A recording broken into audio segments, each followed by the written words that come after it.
Hi, everybody. I'm Brooke Sanders, and this is Johnstown's Finest. Okay, folks, so I'm here with Rob Forcey, Executive Director of Johnstown's Vision 2025. And I want to say thank you very much for sitting down with me. My pleasure. And responding to community's requests to hear some information from you. Sure. So this is really awesome. I'd like to begin, although, to give you the opportunity to sort of introduce yourself to community, to folks who really don't know who you are and what you're doing here with Vision 2025. Well, I started with Vision Together 2025 in February of 2023.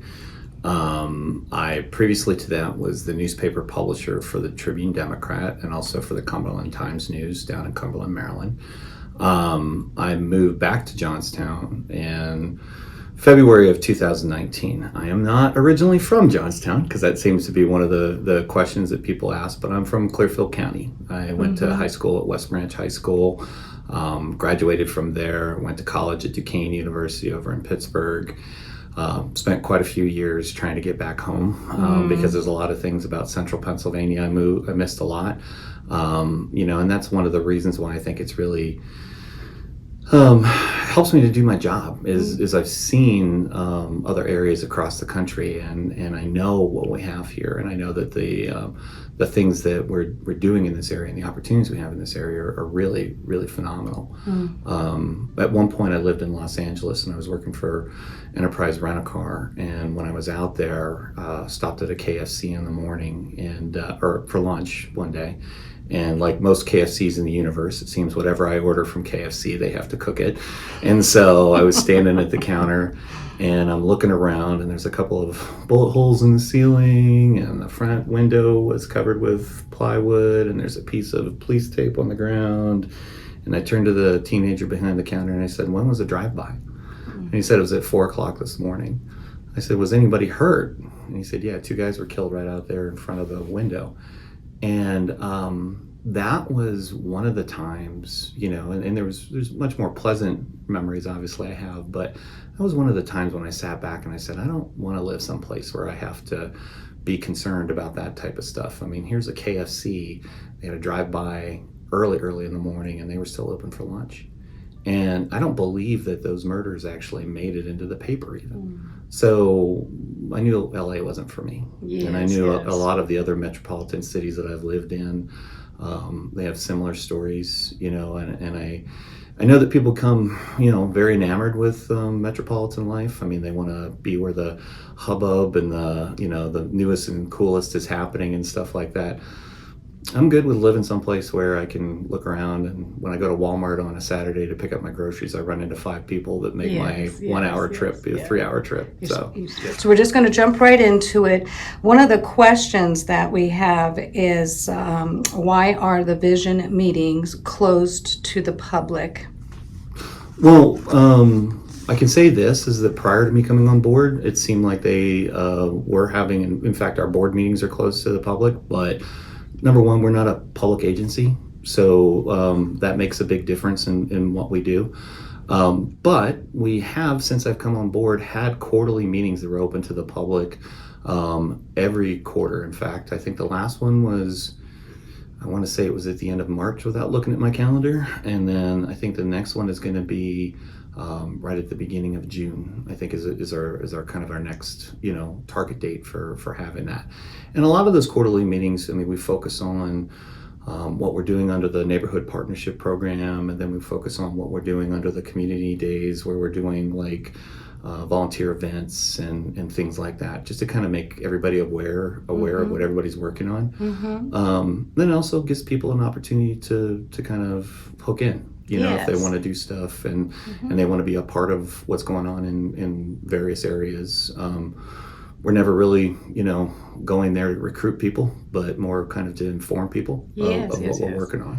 Well, so now community, You folks that had that question, now you know on a quarterly basis you can go and participate. Yeah. And I will make a commitment to make sure that to announce those days Appreciate that, about a yeah. week before, Yeah. okay, so that we can get the word out to everybody. And thank you for that. The more information that we can saturate our Yeah. community with, the better, right? Yeah. Whole stories. Okay, so another question that people have been asking: are you taxpayer funded? Taxpayer funded is Vision. Well, it kind of depends, on how you look at that. So the majority of our funding actually for our operational expenses come through contributions. Those are private contributions from businesses because we are a 501c3, so people can contribute to the work that we're doing on a day-to-day basis. Then we receive grants that we apply for that are for various programs that we do and things like that. For example, the NPP, which is the Neighborhood Partnership Program, that is funded through contributions from 9 different businesses in the community, and they receive a tax grant or a tax credit for that. For example, if you have somebody who's contributing $50,000 to our Neighborhood Partnership Program, they actually get $47,500 back in tax credits. And then the other $2,500 would come out of their pocket. So the question, so I guess the answer is partially. Yeah. You are partially funded by our community. Yeah, through the grants and Through and grants and the through program individual. and the Neighborhood Partnership Program is actually set up through the Department of Community and Economic Development through the state of Pennsylvania. Okay. So it's a program that any 501c3 can apply for. And in fact, there is one down in Somerset that's a Neighborhood Partnership Program. JARI does a tax credit program every year. My understanding is the library is working on one right now for a special project that they're doing.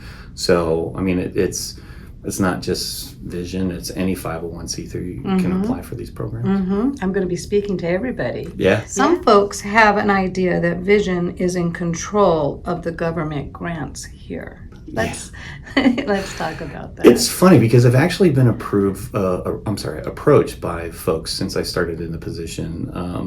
I went to a board of directors meeting when I first started in the job from one of the other community associations, the Chamber of Commerce. And one of the board members raised their hand because we were helpful and we did a lot of work in making sure that the RAISE grant came through for the $24.5 million. So I was asked at that meeting, one of my first kind of days on the job type of thing, and they said, "So what'd you do with the $24.5 million?" And I said, pointed to Frank Janakovich, who was in the meeting, and I said, "I gave it to him." I said, because honestly, we helped get that grant together, but it became, the responsibility and the privilege of the city government to determine what the public wanted and try to find projects that would fit within the terms of that grant. So in that situation, I mean, that's kind of what we do is we try to help out, to facilitate, bring people together, to make that work. But I mean, ultimately it was the city's grant and they spent the money the way that they felt was necessary. So you got the big grant, and then you helped, and then you helped to decide where the money should be dispersed? No. I guess that's what people are asking.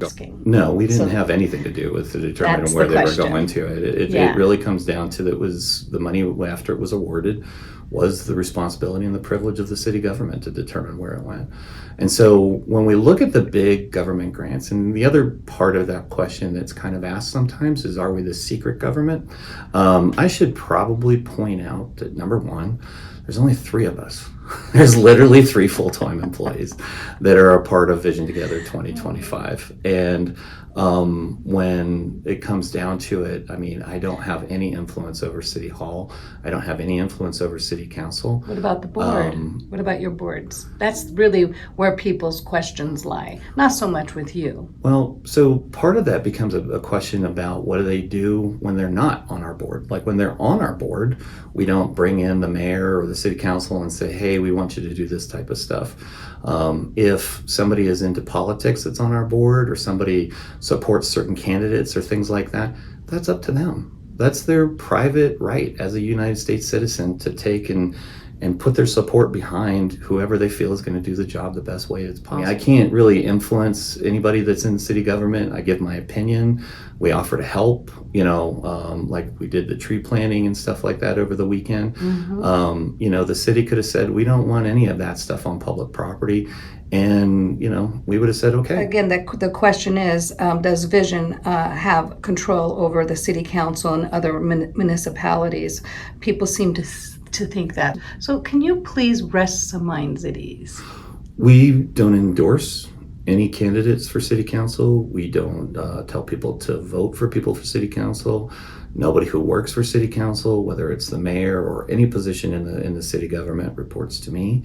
They don't have to listen to me. They don't have to, do anything like that. Now, if I'm asked my opinion, or if I give my opinion, or I say this is a project that we want to work on, or we're in a position where we can help in some way the city, then we do the best that we can. But we do not control the city government, and I can't be any plainer than that. Well, then let's talk about NDAs, non-disclosure agreements. And there was a little issue with that in the past, and can you kindly set the record straight on that? Yeah, when the original group was brought together, it was brought together as for-profit industry, nonprofit industry, and civic leaders, right?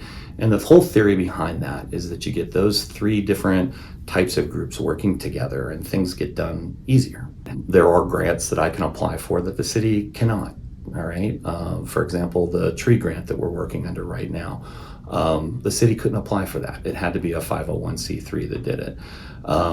So when we look at those types of things, when those groups came together and we started working on some of the larger projects, the things that, we feel may be a potential in the future, then we started talking about signing non-disclosure agreements. Now, non-disclosure agreements for civic leaders is probably not the best idea. And when we started that, and there was a pushback, like I said, right when I started, by Representative Burns asking for all of our civic leaders to step down off the board.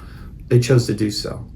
We do have some of them that come to our meetings in advisory positions and to discuss what's going on in the city, because we want to have our efforts in alignment with what they're doing.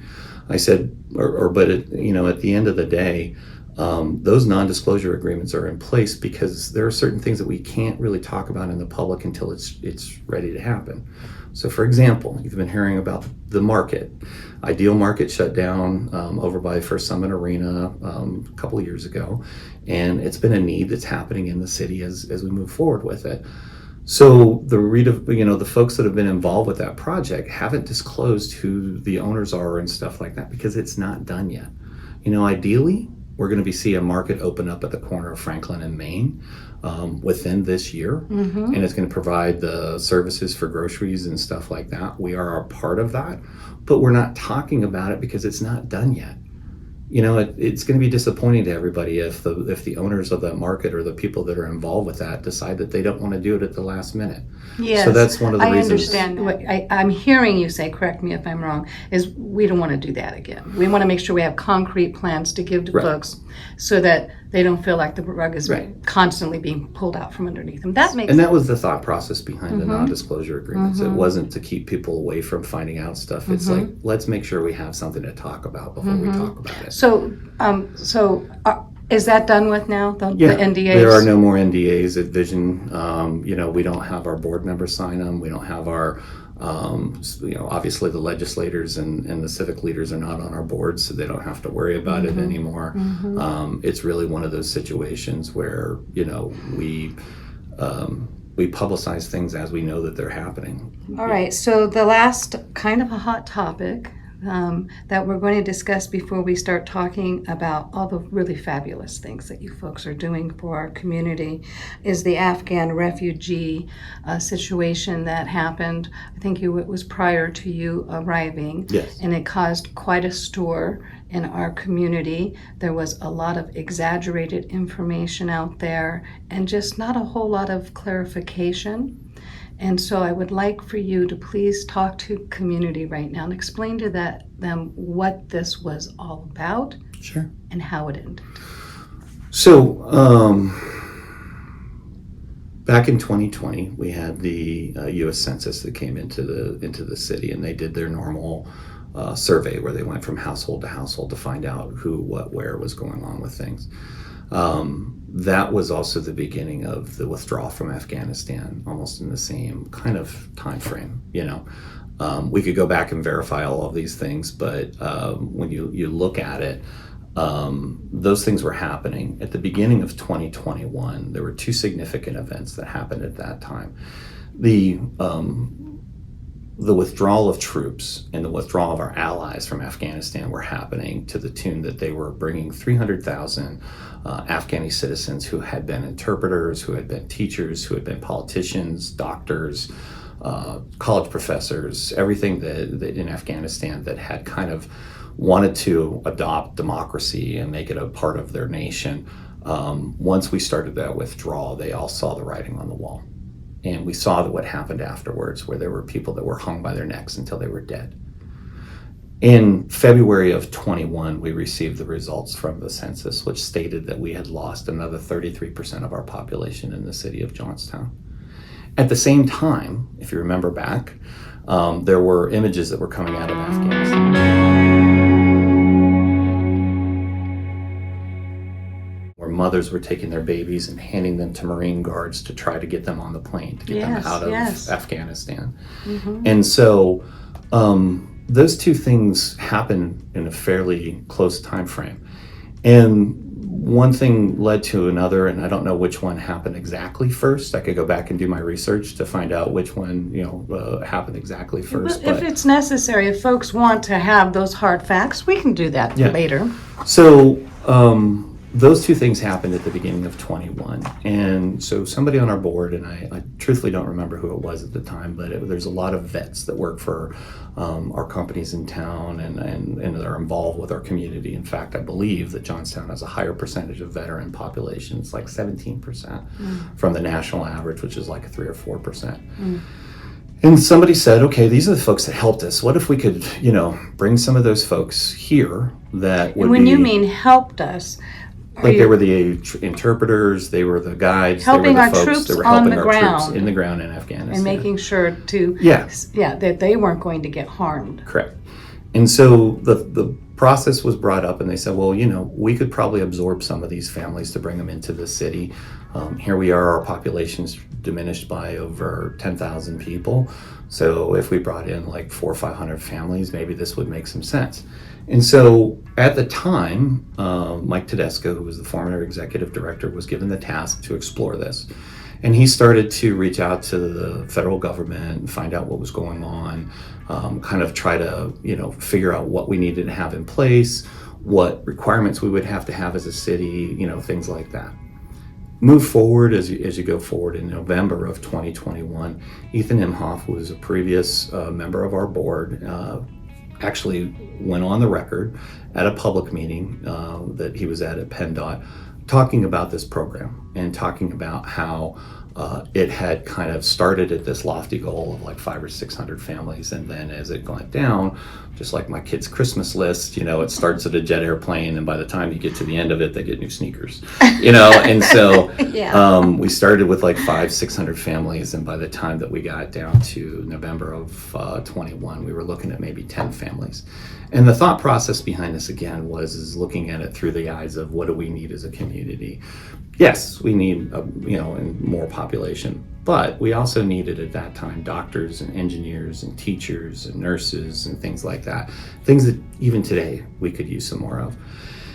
And so by the end of 2021, we actually found out from the federal government that to be a city that could receive refugees like this, we had to apply for that about 5 years beforehand. So by January of 22, that was dead. In February of 22, Mr. DiBartola and Revitalize Johnstown got a hold of this story, and it became a secret Afghani plot. And then at the time that Mr. Tedesco was in place, he was asked the question, what's the plan to bring these Afghani refugees to Johnstown? And he answered at the time, quite truthfully, there is none. And there was none by that time. We had looked into it. We had tried to figure out, would this make sense? Could we receive some of these refugees who were looking for homes in the United States? This is a city of immigrants. To the board, it made sense that we would bring some more immigrants here that could be a part of the city and, help us to be a better place to live. Why do you think the community was so up in arms over this when they found out? Well, one of the statements that was made is that these people were coming here to take jobs and that they were going to take over positions in the various defense factories and stuff like that we have in place. Factually, and please fact check me on this when you get a chance, but when you work for a defense contractor,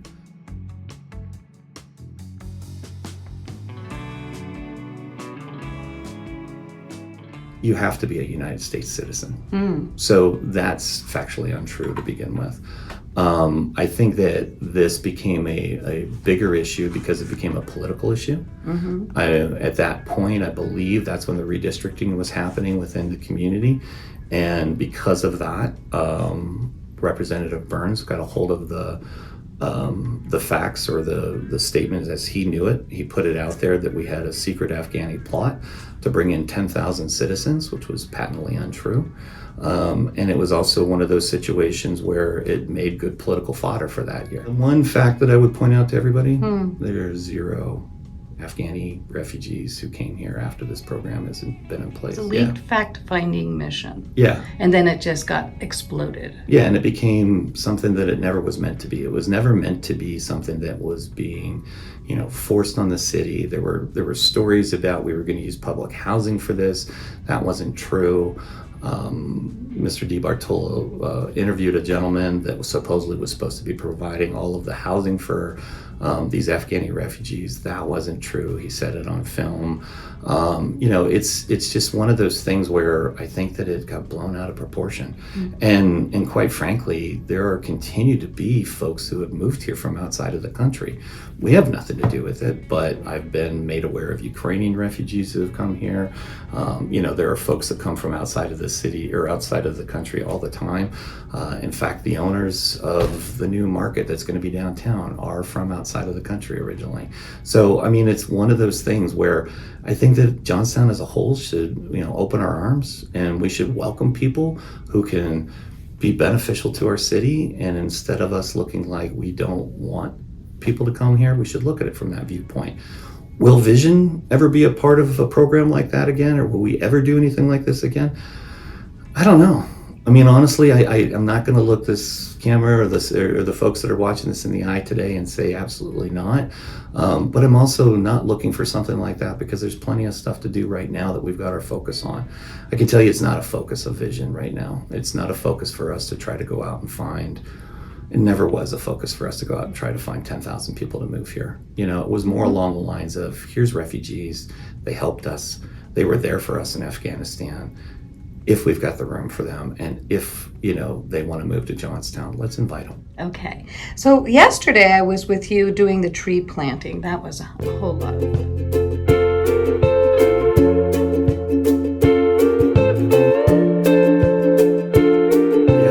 Yeah. It was a good day. So let folks know, what were we doing out there real fast? Well, if you haven't seen the other video segment here, then what we did is we actually, over the last week, we put 54 different trees in the ground. There are a couple different public examples that you can drive by if you want to take a look at them. They're at Oakhurst, they're at Coopersdale, they're at Solomon Run, they're also at the West End Community Garden, the Women's Help Center, and then also if you drive down Broad Street by the wire mill, where the train tracks are right there, there's about 20 trees in the ground right there, and that's just the beginning. It's a food forest. I love it. Well, it's so awesome. Are the beginnings of, right? So, and we have to make sure everybody understands this, because when we first announced this, right, it was announced that there were potential fruit trees that are a part of it, to which I had some pushback saying, I don't want those apple trees in front of my yard and things like that. We never or making people take fruit trees. It really is just if you I'll take want one. that. Yeah, if you want an apple tree, you want a pear tree, Yeah. you want something in your yard, that maybe or in front of your yard. The city doesn't want fruit trees on the road, which I understand because makes their public sense. works would have to Yeah. clean up the apples and stuff like that. So we actually received a grant for $659,000. Actually, let me clarify, because when I say we, I don't mean just Vision. I mean that it's the Community Foundation of the Alleghenies, Western PA Conservancy, and Vision Together 2025. And so those three groups came together. We received the grant. That was actually the Community Foundation actually received the grant technically, because one agency has to be the financial operation, and in another part of the video I did point out there's only three of us that work here. So I'm happy that the Community Foundation is able to administer this stuff. So we started the program, and with a lot of federal programs that are going on right now, there was a pause as the federal administration made some decisions on whether or not they were moving forward with certain granting. And so for us, as I say it, it's sort of like playing street hockey. Every once in a while you got to pull the goal out, game on, and then you get planning, and then you find out that it's on hold. Right. So you have to pull the goal off the street and let everything else kind of progress. What we found out is that it was paused, but it was brought back into place now. During the pause, the Community Foundation, obviously being the major, driving force behind the grant and things like that, they had communicated that it sounded like we weren't going to be able to plant the 400 trees that we were looking at. And so they were approached by a private foundation in southwestern PA, south of Pittsburgh, that wanted to actually make sure the fruit trees happened. Because our plan was, to look at the community gardens, to look at the most low-income portions of our city, which is the public housing units and stuff like that. So they provided a grant for us to put in 28 fruit trees. So that's what we did this past weekend, along with some of the federal trees. And it was really a lot of fun. Thought it was going to it was really wet. Ended up in the mud up to my calf at one point, but I really dug the bibs. It was a good day. It was a really good day, and I especially want to give a shout out to my kid crew. I had some of the kids from Flood City Youth were working with me, so it was like we descended upon a few fruit trees, and I hope that we did it the right way, and that they're going to see apples come out of it. We're looking around town. Like, this has been one of the things that, again, there's several different ways you can provide input to us about where the trees should go. Places like the wire mill, that's a pretty desolate, kind of landscape, and putting those trees in there, we're hoping that it makes it a better, place for the area to do that. And adding trees to an urban environment, it's not, there's a lot of folks that say, oh, a bunch of tree huggers. Well, it does make an impact, because even if you take out the fruit trees, which obviously have their own benefit, as a part of it, you put shade trees in, and it lowers the temperature, which means our electric bills go down because we don't have to put as much air conditioning into the house to cool it down. Right. It helps the environment to a certain degree, and that it retains soil and make sure that it does it. Yeah, we have pollinators going around to make sure that the gardens are going well. So, I mean, there's a lot of benefits for that type of stuff. We have now, I guess, to make it easy on me, let's just say that we have 375 more trees to go under the federal grant. We'll be doing spring and fall plantings every year until we've got those trees dispersed.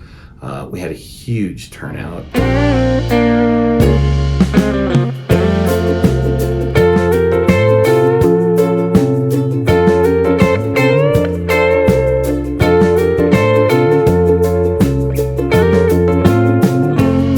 And we're still looking for other places to See on the bottom of your screen there, folks, there's that email. You can contact him and let him know. Or they can go to johnstownvision.com, and there is a form that they can fill out if they don't want to send me an email that says, hey, this is a place that it is. The thing I want people to understand is that, like, okay, you might want to say, wow, it would be great to have a tree on that corner. Yeah. If you don't own that corner, I can't put a tree there. And if I can't find out who owns that corner, right, then I can't put a tree there. So, Vision as it's set up today is actually got two different channels of work that we do. One is specifically community-based initiatives that are supported by volunteers. So that tends to be things like the wheelchair wash and tune that we do down at the convention center the last 2 years, the public cleanup days that we get involved with. We help to support Hope for Johnstown in the community days that they do.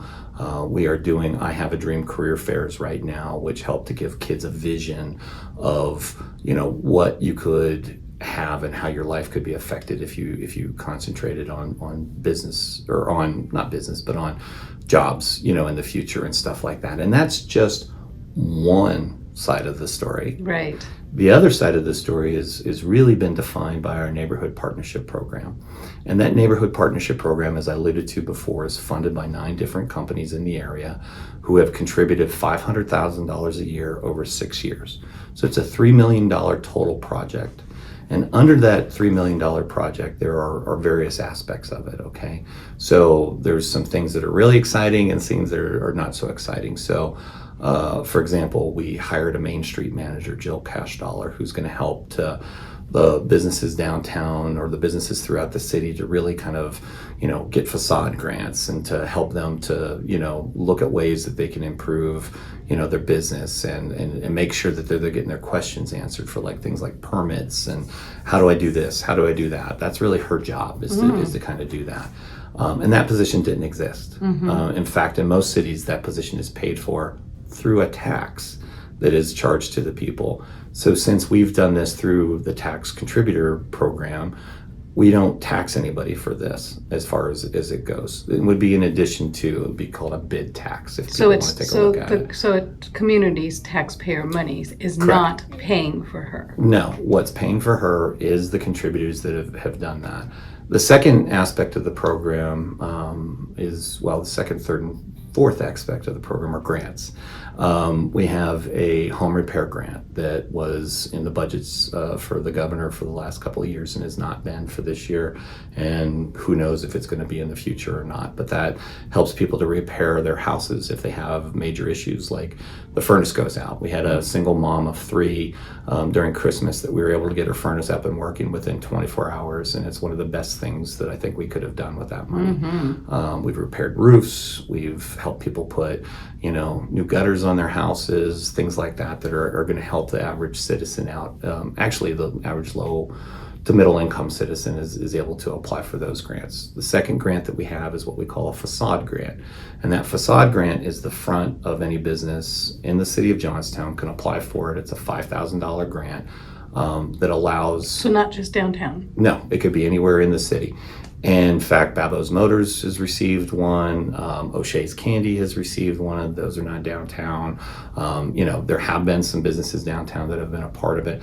And then the third grant is for recruiting new businesses into the area and get them to specifically open downtown where they may not have been before. So if somebody like in Greensburg wants to open up a branch store downtown, then we're going to allow them to do that. And allow them? What does that mean? We'll allow them by giving them a grant that helps them Gotcha. to get it done. Sorry, we don't control who does what. And there are Words certain matter, right? Yeah. there are certain businesses that are in town right now that have opened up recently, like Vita Verde. We had nothing to do with them opening up, whereas we helped the Dominican Gardens open up with a new business recruitment grant. We actually did give a grant to another ice cream shop that's on Vine Street that is going to be opening up pretty soon, and they're going to be carrying Perry's ice cream, which is like a hard ice cream, all kinds of different flavors like moose tracks and stuff like that. So those are the 3 grant programs that we have. We're also helping to do the wayfinding system in the city. You might have seen these blue and white signs that are kind of intermittently around the city. There used to be a lot more of them. Those signs were actually done under a grant through the Johnstown Heritage Association in 2005, I think it was. It was way before I got here. And so what we're doing is helping to redo those like wayfinding signs that say like for Summit Arena here, Conemaugh there, Bottle Works here, kind of direct people who may be coming to the city to look for things. We get a lot of folks that come over to First Summit Arena for like wrestling tournaments and cheerleading tournaments. And they don't know that they're 2 blocks away from a restaurant. So we want to give them, kind of a little bit of a direction with that. That's really awesome. And then the other thing is we're mowing grass on what we call our urban hayfields. Yes. And those are the abandoned lots that are around the city. Again, it's a little difficult for us to determine who the ownership is because we don't want to go on somebody's property where they don't want us to and mow their grass. But when we've gotten some feedback from the community, we've started that program. We've mowed grass in Moxham, Hornerstown, all over the city, basically. It's a part of it. And then the last one, which is the one that's gotten the most press lately, is we're going to be building houses in the city. And those houses are... there's been a lot of questions about those. Number one, I think it's pretty simple. We have, when I started this program, I found out that we had 600 vacant lots in the city from blight elimination. So we've torn down 600 plus houses. And actually WTAJ, kind of got their facts a little muddled the other day because there's 600 vacant lots right now. There's not 600 houses that need to come down. Okay. There may be 600, there may be more, there may be less. That's not my job, but I know that those vacant lots are out there. And we did a spot with WJC. They flew a drone. You could really see this as an example. So I started thinking about this and I was like, we need housing in the area. A friend of mine went to buy a house and he was certified for a certain amount of money and it kept him below the $100,000 mark. So when he was looking for houses in Johnstown, he quickly found out that anything below 100,000 basically came with some problems, or the majority of them did. I don't want to talk in absolutes because somebody's going to call and say, hey, my house is, Yeah. So when you look at them, some of the cheaper houses that we have in town come with their problems. They have holes in the roof, they've got black mold in them, flooded basements, dated electrical, yeah, things like that. It could be a lot of different reasons, right? And so it drives the average price of the house in Johnstown down to $40,000. The average income in Johnstown right now is $38,800. That's according to uscensus.gov. So if you go and take a look at that information and you plug it into some of these real estate calculators, you can say, okay, I make $38,800. What can I afford? Right. And so according to that, it's supposed to be around $700 to $800. So I took the $700 to $800 payment and I did a reverse. And I said, I can afford $700 to $800. What's the price of my house? And it came out to, I think specifically it was like $97,234. It was just like this much below $100,000. So I said, okay, so we need to find a $100,000 housing solution. So the first step that we took is we called some of the prefab guys because my mother and father actually bought a prefab house. They're a lot different than the days when I was growing up where you had to take the wheels off of them, type of thing. Yes. So these are really nice houses now. So I called up a couple of the local builders and was quickly, my dream was put to rest pretty quickly, saying that actually prefab houses are more expensive than locally built houses. And most of the builders who are building new houses in this area are concentrating on $200,000 to $300,000 houses.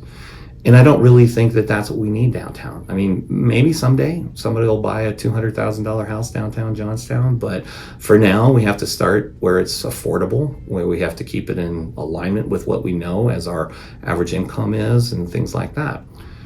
So I almost was dead with that program. I thought it was out of luck. And somebody brought up Hosanna Industries, which is a nonprofit. They were actually founded by a native Johnstonian. I'm going to put their link in the comments, folks, so you can check them out. And they do, most people in town would know them for the home repairs because they have received grants in the past from 1889 Foundation to be able to do home repairs.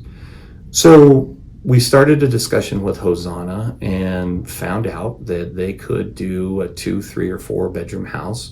The 4 bedroom was actually above the price range that we were trying to get to. So we're looking at developing and putting 2 or 3 bedroom houses on vacant lots throughout the city. And we're going to work with the folks who have applied for the program. We've kept a list of chronological order of everybody who's applied for it. And the first house you may or not have heard has actually been commitment from JWF Industries. They're going to be purchasing the first house and donating it to a veteran. Yes. And so I think that's a great, start off with what they do. Yes, it's actually, we've found the lot. It's actually going to be on Somerset Street in Kernville, right by the river. So it's going to have a beautiful view of the river. And so as we move forward with that, that's the first place.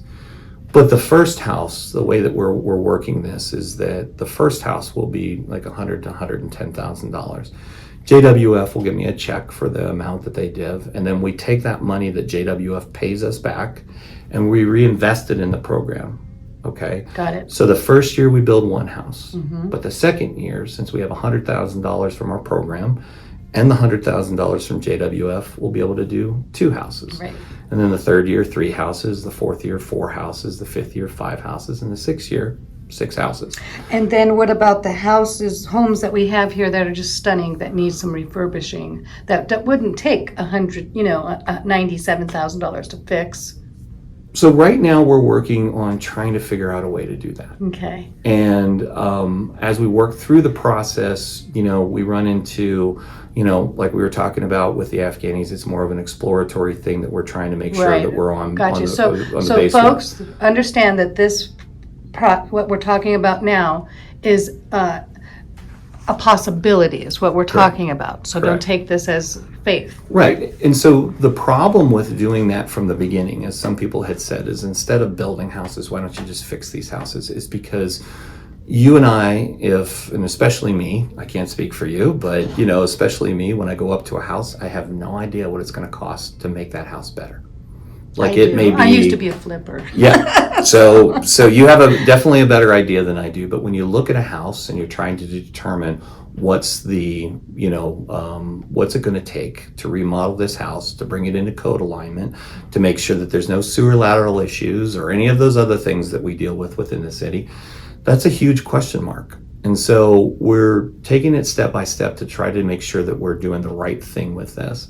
We're exploring ways that we can actually do that, where we're taking some of the existing stock, these vacated houses around the city, buy them from the tax sale, put them into play, where we go in, renovate those, and then make sure that they're available.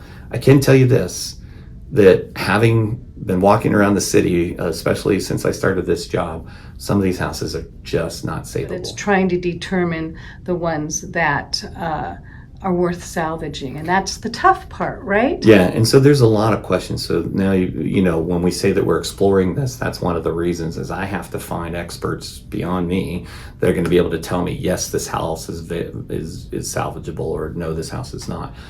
But one thing that we've kept our eye on is that, and a lot of folks focus on the low income potential for these houses.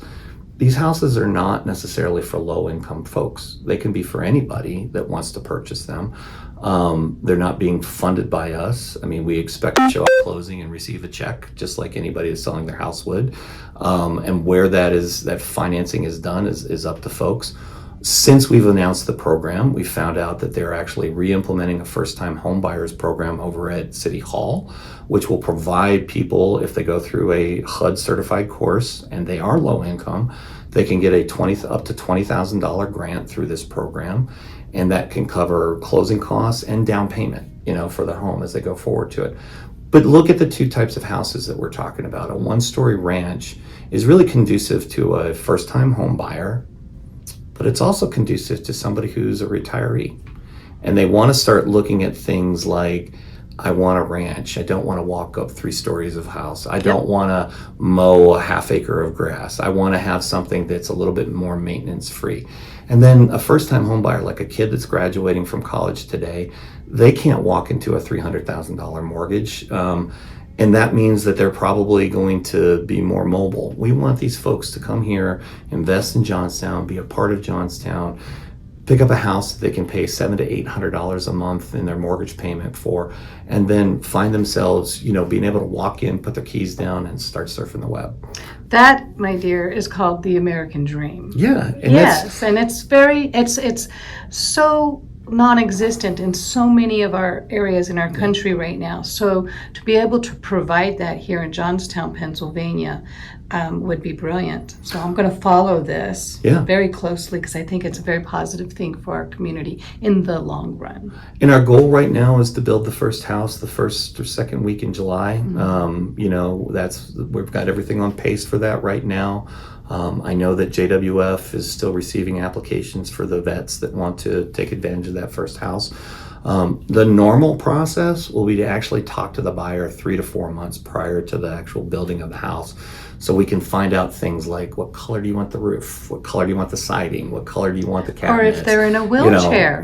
Do we need to put a ramp on it? Or, things like that. All of those become factors that Hosanna is very focused on, and they want to make sure are taken care of so that they have somebody that can afford that house, enjoy that house, and be a part of the community for a long time. I just love this.